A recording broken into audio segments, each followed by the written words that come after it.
என்ஆர்ஐஸ்க்கு banking related டாபிக்னு வரும்போது கண்டிப்பா அதுல ஒரு குழப்பம் இருக்கும். அதுக்கு ஒரு முக்கியமான காரணம் என்ஆர்இ, என்ஆர்ஓ, எஃப்சிஎன்ஆர்னு சொல்லிட்டு விதவிதமான அக்கவுண்ட் சொல்லுவாங்க. இதுல எது நமக்கு தேவை, எதுல நமக்கு பெனிஃபிட்ஸ் இருக்கு, எதுல இருந்து இந்தியாவுக்கு பணம் அனுப்பலாம், அதே மாதிரி இந்தியால இருந்து ஃபாரினுக்கு திருப்பி பணம் அனுப்பணும்னா எந்த அக்கவுண்ட் யூஸ்ஃபுல்லா இருக்கும்னு சொல்லிட்டு நிறைய கன்ஃபியூஷன்ஸ் இருக்கும். அது மட்டும் இல்லாம புதுசா இந்தியால இருந்து வெளிநாட்டுக்கு போறவங்க ஆல்ரெடி இந்தியால இருக்க சேவிங்ஸ் அக்கௌண்ட்டை என்ன பண்ணணும், க்ளோஸ் பண்ணணுமா இல்ல கன்வெர்ட் பண்ணணுமா, அப்படியே கன்வெர்ட் பண்ணணும்னா என்ஆர்இயா பண்ணணுமா என்ஆர்ஓவா பண்ணணுமான்னு சொல்லிட்டு எக்கச்சக்கமான குழப்பம் இருக்கும். இந்த என்ஆர்ஐ ரிலேட்டட் பேங்கிங் சம்பந்தப்பட்ட எல்லா விஷயத்தையுமே டீடைலா இந்த வீடியோல பார்ப்போம். வணக்கம், என் பேரு பூசன், இந்த சேனல் ஃபினான்ஸ் பூசன். பேசிக்கா என்ஆர்ஐஸ்க்குன்னு சொல்லிட்டு 3 விதமான பேங்க் அக்கவுண்ட்ஸ் இருக்கும்.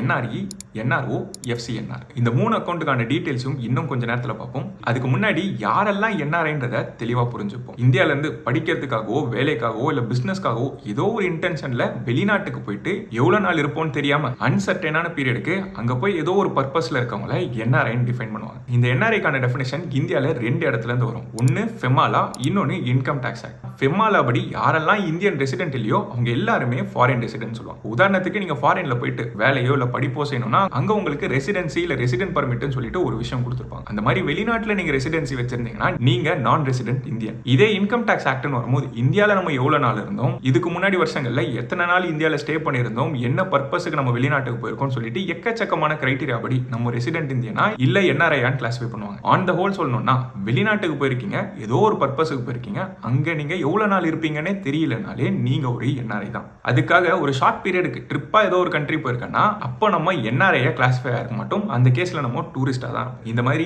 என்ஆர்ஐன்ற ஸ்டேட்டஸ் வாங்கிட்டோம்னாலே இந்தியால ரெசிடென்ட் சேவிங்ஸ் அக்கௌண்ட் வச்சிருந்தோம்னா ஃபெமாலா படி அது இல்லீகல். அந்த கேஸ்ல நம்ம பண்ண வேண்டிய முதல் விஷயம், நம்ம கிட்ட எக்கச்சக்கமான சேவிங்ஸ் அக்கௌண்ட் இருந்ததுன்னா அதுல எதெல்லாம் தேவையில்லையோ அதெல்லாம் க்ளோஸ் பண்ணிடலாம். ஆக்டிவா தேவைப்படுற அக்கௌண்ட்ஸை அந்த பேங்க்குக்கு நம்ம எய்தர் மெயில் பண்ணியோ இல்ல கால் பண்ணியோ இல்ல இந்தியாவுக்கு போறோம் விசிட் பண்றோம்னா அந்த கேஸ்ல பேங்கை விசிட் பண்ணி இந்த அக்கௌண்ட்டை என்ஆர்ஓ அக்கௌண்ட்டா கன்வெர்ட் பண்ற மாதிரி இருக்கும். ஸோ ரெசிடென்ட் சேவிங் அக்கௌண்ட்டை எப்பவுமே என்ஆர்ஓ அக்கௌண்ட்டா மட்டும் தான் நம்மளால கன்வெர்ட் பண்ண முடியும். ஸோ பேசிக்கா என்ஆர்ஓ அக்கௌண்ட்டை புரிஞ்சுக்கணும்னா இந்தியாவில் இருக்கும்போது ரெசிடென்ட் சேவிங்ஸ் அக்கௌண்ட்ல என்னெல்லாம் நம்மளால பண்ண முடியுமோ அது எல்லாத்தையுமே என்ஆர்ஓ அக்கௌண்ட்ல பண்ண முடியும். ஸோ பேசிக்கா அதோட ஈக்குவலண்ட் தான் இந்த என்ஆர்ஓ அக்கௌண்ட். இன்ஃபேக்ட் கன்வெர்ட் பண்ணும்போதும் அதே அக்கௌண்ட் நம்பரும் அதே ஐஎஃப்எஸ்சி கோட் அதே டீடைல்ஸ் அப்படியே நம்மளுக்கு மெயின்டைன் ஆயிட்டு இருக்கும். எதுவுமே சேஞ்ச் ஆயிருக்காது. அதோட ரெசிடென்சி ஸ்டேட்டஸ் மட்டும் ரெசிடென்ட் சேவிங்ஸ் அக்கௌண்ட்னு இருந்தது என்ஆர்ஓன்னு கன்வெர்ட் ஆயிருக்கும். இந்த என்ஆர்ஓ அக்கௌண்டோட முக்கியமான பர்பஸே இந்தியால நமக்கு வரக்கூடிய இன்கம் என்ன விதமான இன்கமா வேணாலும் இருக்கலாம். ஒருவேளை ரெண்டல் இன்கமோ இல்ல இந்தியால ஏதோ சர்வீஸோ ப்ராடக்ட்டோ சேல் பண்ணி அதுல இருந்து இன்கம் வந்ததுன்னா அந்த மாதிரியான இன்கம், இல்ல நம்ம ஸ்டாக்ஸ் மியூச்சுவல் ஃபண்ட்ஸ்லாம் வித்து அதோட கேபிட்டல் கெயின்ஸ் வந்ததுன்னா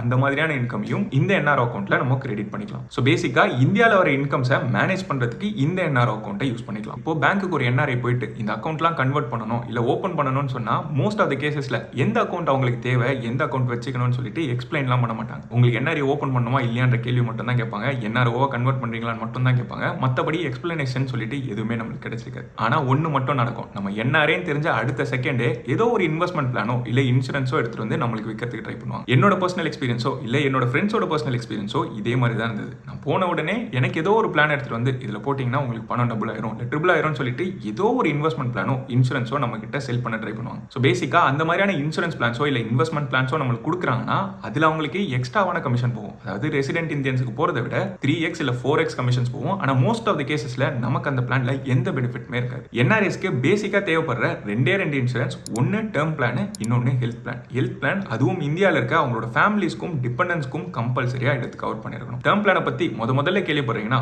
1 கோடி ரூபாய் இல்ல 2 கோடி ரூபாய் ஒருத்தான கவரேஜை வெறும் 600 ரூபாய் 700 ரூபான்ற பிரீமியம்ல நம்மளால எடுக்க முடிஞ்சதுன்னா அதுதான் டேர்ம் இன்சூரன்ஸ் சொல்லுவாங்க. பேசிக்கா டெத் பெனிஃபிட்டா இந்த பெரிய கவரேஜ் பாலிசி எடுத்தவங்களோட நாமினிஸ்க்கு போய் சேரும். அதுவும் இந்தியால ஏதாவது பெரிய லோனோ இல்ல ஃபேமிலியோட இன்கம் ப்ரொடெக்ட் பண்ணணும்னு நினைச்சோம்னா இந்த பாலிசி எடுக்கிறது ரொம்பவுமே முக்கியம் சொல்லலாம். என்ஆர்ஐஸ்க்கு இந்தியால இருக்க டேர்ம் பிளான்ஸ்க்கு எலிஜிபிலிட்டியும் இருக்கு. என்ஆர்ஐஸ் இந்தியால டேர்ம் பிளான் எடுக்கிறதோட ஒரு முக்கியமான பெனிஃபிட் அவங்களுக்கு 18% வரைக்கும் ஜிஎஸ்டி வைவருமே கிடைக்கும். நார்மல் ரெசிடென்ட் இந்தியனுக்கு இந்த மாதிரியான பெனிஃபிட் எதுவுமே இருக்காது. அது மட்டும் இல்லாம வெளிநாட்டுல இருக்க பிளான்ஸ் கூட கம்பேர் பண்ணும்போது இந்தியாவோட பிளான்ஸ் 30% இருந்து 50% வரைக்கும் சீப்பராகவுமே இருக்கும். வெளிநாட்டுல இருந்துகிட்டே வீடியோ செக்அப்ஸ் மூலமாவே இந்த இன்சூரன்ஸை ஈஸியா ஒரு என்ஆர்ஐ எடுக்க முடியும். இது வரைக்கும் உங்ககிட்ட டேர்ம் பிளான் இல்லைன்னா டிஸ்கிரிப்ஷன்லயோ கமெண்ட்லயோ இருக்க லிங்க் யூஸ் பண்ணி ஒரு ப்ராப்பரான பிளான் 50க்கும் மேற்பட்ட இன்சூரன்ஸ் ப்ரொவைடர்ஸ்ல இருந்து கம்பேர் பண்ணி உங்களால் சூஸ் பண்ண முடியும். பாலிசி பசார் மூலமா எடுக்கிறதுனால அந்த 18% ஜிஎஸ்டி வேவர் கூட எக்ஸ்ட்ரா 5% டிஸ்கவுண்ட்மே கிடைக்கும். இந்த பிளாட்ஃபார்ம்ல டெடிகேட்டட் ரிலேஷன்ஷிப் மேனேஜரும் கிளைம் சப்போர்ட் சர்வீஸ்மே கிடைக்கும். இந்த என்ஆர்ஓ அக்கௌண்ட்டை இண்டிவிஜுவலாவும் இல்ல ஜாயிண்ட் அக்கௌண்ட்டாவும் ஓபன் பண்ணலாம். ஜாயிண்ட் அக்கௌண்ட்னு சொல்லும்போது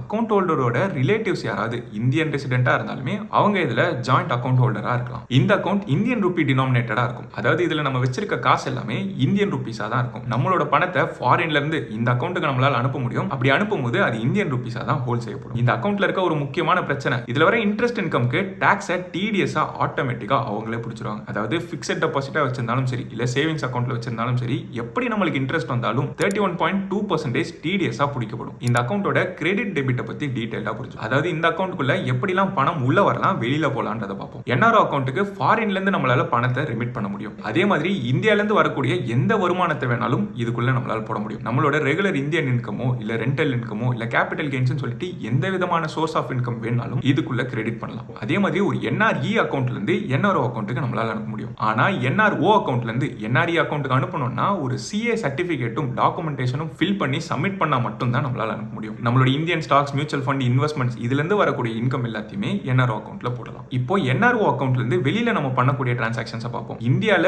ஃப்ரீயா எதுக்கு வேணாலும் டிரான்ஸ்ஃபர் பண்ணிக்கலாம். எந்த பேங்க் அக்கௌண்ட்டுக்கோ இல்ல எந்த டிரான்சாக்ஷன்ஸ்க்கோ ஃப்ரீயா வித்தின் இந்தியா நம்மளால பண்ண முடியும். அதே மாதிரி என்ஆர்ஓல இருந்து என்ஆர்இக்கு பண்ண முடியும். ஆனா ஒரு சிஏ கிட்ட இருந்து சர்டிபிகேட்டோ இல்ல டாக்குமெண்டேஷனோ பேங்க்குக்கு சப்மிட் பண்ணணும். என்ஆர்ஓ அக்கௌண்ட்ல இருந்து ஃபாரினுக்குமே நம்மளால ரெமிட் பண்ண முடியும். ஆனா அதுக்குன்னு சொல்லிட்டு ஒரு பர்டிகுலர் ரெஸ்ட்ரிக்ஷன் இருக்கு. மொத்தமாவே ஒரு வருஷத்துக்கு $1 மில்லியன் வரைக்கும் தான் நம்மளால ரெமிட் பண்ண முடியும். அதுவும் அந்த மாதிரியான ரீபார்ட்டிஷன் பண்ணும்போது பேங்க்குக்கு தேவையான டாக்குமெண்டேஷன் ப்ரொவைட் பண்ணிட்டு மட்டும் தான் நம்மளால பண்ண முடியும். அதாவது என்ஆர்ஓ அக்கௌண்ட்ல இருந்து ஃபாரினுக்கு அனுப்பணும்னா அதுக்குன்னு சொல்லிட்டு சில ரெஸ்ட்ரிக்ஷன்ஸ் இருக்கு. இதுக்கு அடுத்தது என்ஆர்இ எஃப்சிஎன்ஆர் அக்கௌண்ட். இது ரெண்டத்தை பத்தி பார்ப்போம். இது ரெண்டுமே கிட்டத்தட்ட ஒரே மாதிரியான ஃபீச்சர்ஸும் ஒரே மாதிரியான கிரெடிட் டெபிட்ல தான் ஆப்ரேட் ஆகும். ஆனா இதுல ஒரு ரொம்ப முக்கியமான சேஞ்சுன்னு பாத்தீங்கன்னா, இந்த என்ஆர்இ அக்கௌண்ட்ன்றது ருபி டினாமினேட்டட். அதாவது இதுல சேவ் பண்ணக்கூடிய பணம் எல்லாமே இந்தியன் ருபீஸ்ல தான் இருக்கும். ஆனா எஃப்சிஎன்ஆர் அக்கௌண்ட்ல நம்மளால ஃபாரின் கரன்சில அப்படியே சேவ் பண்ண முடியும். யூஎஸ் டாலரோ ஜிபிபியோ யூரோன்னு சொல்லிட்டு ஃபாரின் கரன்சியாவே அப்படியே சேவ் பண்ணக்கூடியது தான் இந்த எஃப்சிஎன்ஆர் அக்கௌண்ட். இந்த ரெண்டு அக்கௌண்ட்டுமே ஃப்ரீ ரீபாட்ரியேஷன் சொல்லுவாங்க. அப்படின்னா என்ன அர்த்தம்னா, இந்தியால இருந்து வெளிநாட்டுக்கு நீங்க பணம் அனுப்பணும்னா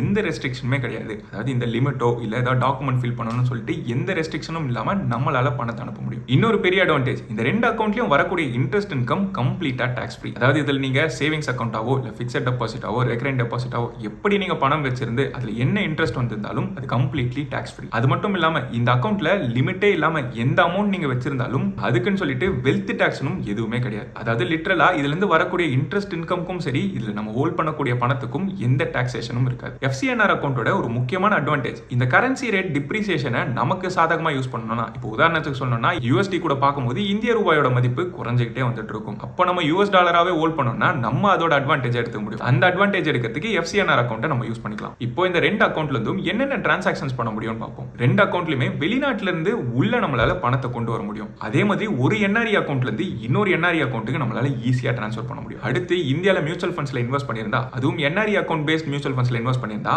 அதுல இருந்து வரக்கூடிய லாபத்தை இதுல நம்ம கிரெடிட் பண்ண முடியும். அதே மாதிரி இந்தியால இருந்து வரக்கூடிய இன்கம் அங்க நம்ம ஏதாவது சம்பாதிக்க நேரிட்டா அதையுமே இதுல கிரெடிட் பண்ண முடியும். டைரக்டா அப்படியே கிரெடிட் பண்ண முடியாது. சிஏ சர்டிபிகேஷனும் சில டாக்குமெண்டேஷனும் பேங்க்ல சப்மிட் பண்ணதுக்கு அப்புறம் இதுல நம்மளால கிரெடிட் பண்ண முடியும். இப்போ எஃப்சிஎன்ஆர் அக்கௌண்ட்லயும் கிட்டத்தட்ட அதே மாதிரி தான். ஃபாரின்ல இருந்து நம்மளால பணத்தை உள்ள கொண்டு வர முடியும். அதே மாதிரி ஒரு என்ஆர்இ அக்கௌண்ட்ல இருந்து எஃப்சிஎன்ஆர் அக்கௌண்ட்டுக்கு டிரான்ஸ்ஃபர் பண்ண முடியும். இங்கேயுமே மியூச்சுவல் ஃபண்ட் மாதிரியான இன்வெஸ்ட்மெண்ட்ஸ்ல இருந்து வரக்கூடிய ப்ரொசீட்ஸுமே கிரெடிட் பண்ணிக்க முடியும். இந்த அக்கௌண்ட்ல இருக்க பணத்தை இந்தியால எல்லா லோக்கல் டிரான்சாக்ஷன்ஸுமே அலௌட். அதாவது எந்த பேங்க் அக்கௌண்ட்டுக்கு வேணாலும் இல்ல எந்த மாதிரியான டிரான்சாக்ஷன்ஸ் வேணாலும் லோக்கலா நம்மளால ஃப்ரீயா பண்ணிக்க முடியும். இந்தியால இருந்து ஃபாரினுக்கு அனுப்புறதுனாலும் எந்த ரெஸ்ட்ரிக்ஷனுமே இல்லாம ரெண்டு அக்கௌண்ட்ல இருந்தும் நம்மளால அனுப்ப முடியும். ஒரு என்ஆர்ஐயா ஃபாரின்ல இருந்து நம்மளோட பணத்தை அனுப்பணும்னா என்ஆர்இ அக்கௌண்ட்டுக்கு அனுப்பிக்கிறது நமக்கு சாதகமா இருக்கும். ஏன்னா அதுல நிறைய அட்வான்டேஜஸ் இருக்கு. ஒன்னு கம்ப்ளீட்டா ஃப்ரீ ரீபார்ட்டியேஷன் கிடைக்கும். அதனால நம்மளால எந்த ரெஸ்ட்ரிக்ஷனும் இல்லாம வெளிநாட்டுக்கு திருப்பியும் அனுப்ப முடியும். அது மட்டும் இல்லாம அதுல இருந்து வரக்கூடிய இன்ட்ரெஸ்ட் இன்கமும் கம்ப்ளீட்லி டாக்ஸ் ஃப்ரீ. இந்தியால ஆகக்கூடிய செலவுகள் எல்லாத்தையும் இந்த அக்கௌண்ட்ல இருந்து நம்மளால பாத்துக்க முடியும். இருக்க எக்ஸிஸ்டிங் சேவிங்ஸ் அக்கௌண்ட்டை என்ஆர்ஓவா கன்வெர்ட் பண்ணிடுவோம். அதுக்கு பெருசா பணம் அனுப்பணும்ன்ற அவசியம் கிடையாது. அது ஒருவேளை இந்தியால ஏதாவது இன்கம் வந்ததுன்னா அதை இதுல டைரக்ட் பண்ணிக்கலாம். ஃபாரின் கரன்சியாவே ஹோல்ட் பண்ணணும் முடிவு எடுத்திருந்தீங்கன்னா எஃப்சிஎன்ஆர் அக்கௌண்ட் யூஸ் பண்ணிக்கலாம். இதுவுமே டாக்ஸ் ஃப்ரீ. அதுவும் வெளிநாட்டுக்கு அனுப்பக்கூடிய ரெஸ்ட்ரிக்ஷன்ஸும் இதுல எதுவும் கிடையாது. சம்மரைஸ் பண்ணா இருக்க அக்கௌண்ட்டை என்ஆர்ஓவா கன்வெர்ட் பண்ணுவோம். அது அப்படியே பழைய மாதிரியே தான் கண்டினியூ ஆகும். அதோட ரெசிடென்சி ஸ்டேட்டஸ் மட்டும் மாறி இருக்கும். ஆனா அதுல டாக்ஸ் பிடிக்கப்படும். டிடிஎஸ் நமக்கு ஆட்டோமேட்டிக்கா பிடிக்கப்படும். இன்னொரு புது அக்கௌண்ட்டா என்ஆர்இ அக்கௌண்ட் ஓபன் பண்ணுவோம். இது ருபி டினாமினேட்டடா இருக்கும். ஒருவேளை ஃபாரின் கரன்சி டினாமினேஷன் வேணும்னா எஃப்சிஎன்ஆர் அக்கௌண்ட் ஓபன் பண்ணிப்போம். என்ஆர்ஓ அக்கௌண்ட்ல நமக்கு டாக்ஸ் பிடிக்கிற மாதிரியே மியூச்சுவல் ஃபண்ட்ஸோ இல்ல ஸ்டாக்ஸோ வித்தோம்னா அப்போயுமே ஆட்டோமேட்டிக்கா டாக்ஸ் பிடிச்சிருவாங்க. ஆனா இந்த டாக்ஸ் எல்லாத்தையுமே நம்மளால ரீஃபண்டும் வாங்க முடியும். இந்த டாக்ஸேஷனை பத்தி டீடைலா தெரிஞ்சுக்கணும்னா அடுத்து இந்த வீடியோ செக் பண்ணி பாருங்க. இப்ப பார்த்த இந்த இன்ஃபர்மேஷன் ஏதோ ஒரு வகையில யூஸ்ஃபுல்லாவோ இல்ல புதுசாவோ இருக்குன்னு தோணுச்சுன்னா இந்த வீடியோ லைக் பண்ணிருங்க. இந்த சேனலுக்கு இது வரைக்கும் சப்ஸ்கிரைப் பண்ணலனா சப்ஸ்கிரைப் பண்ணிட்டு அந்த பெல் ஐகானை கிளிக் பண்ணி ஆல்ன்றதை செலக்ட் பண்ணீங்கன்னா இந்த சேனல்ல போடுற புது வீடியோஸோட நோட்டிபிகேஷன் உடனே வந்து சேரும். நன்றி மக்களே.